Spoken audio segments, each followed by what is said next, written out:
खबर तफसील से जम्मू कश्मीर के जिला पुलवामा में इनकाउंटर हुआ है।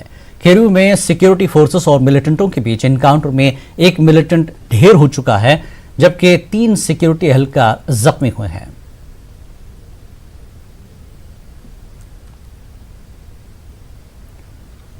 तो जम्मू कश्मीर के जिले पुलवामा का ये इनकाउंटर, इस वक्त हमारे साथ मंजूर नुमाइंदा जुड़े हुए हैं। मंजूर, क्या जानकारी आप दे रहे हैं कि एक मिलिटेंट हलाक हुआ है और 3 सिक्योरिटी जवान जख्मी भी हुए हैं, और किसी तरह का कोई नुकसान?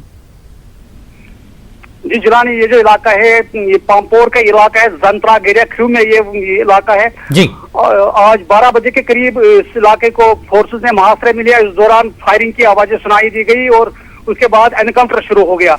पहले कुछ खबरें आई थी कि 2 मिलिटेंट मारे गए हैं और कुछ सिक्योरिटी फोर्सेस के एहलकार भी जख्मी, लेकिन जब न्यूज 18 ने पुलिस के एक आला अफसर से बात की, उन्होंने इन चीजों को अभी मुस्तरद किया। उन्होंने कहा कि अभी तक जो है एनकाउंटर जारी है, अभी तक किसी मिलिटेंट के मारे जाने की खबरें, न ही किसी सिक्योरिटी एहलकार की जख्मी होने की कोई इतला है। अभी जो इलाके में एनकाउंटर है वो जारी है। जो इलाका है, इलाके को पूरी तरह फोर्सेस ने मुहासरे में लिया है। अभी जो है एनकाउंटर अभी तक जारी है। जी मंजूर, कितने मिलिटेंट बताए जा रहे हैं? क्या एक ही है या जिस तरह से फायरिंग हो रही होगी, तबादला हो रहा होगा जो कुछ भी गोलीबारी का, तो उससे क्या कुछ अंदाजा लगाया जा रहा है कि कितने जो है मिलिटेंट इस वक्त वहां है जिस पर फौज सिक्योरिटी एहलकार काम कर रहे हैं?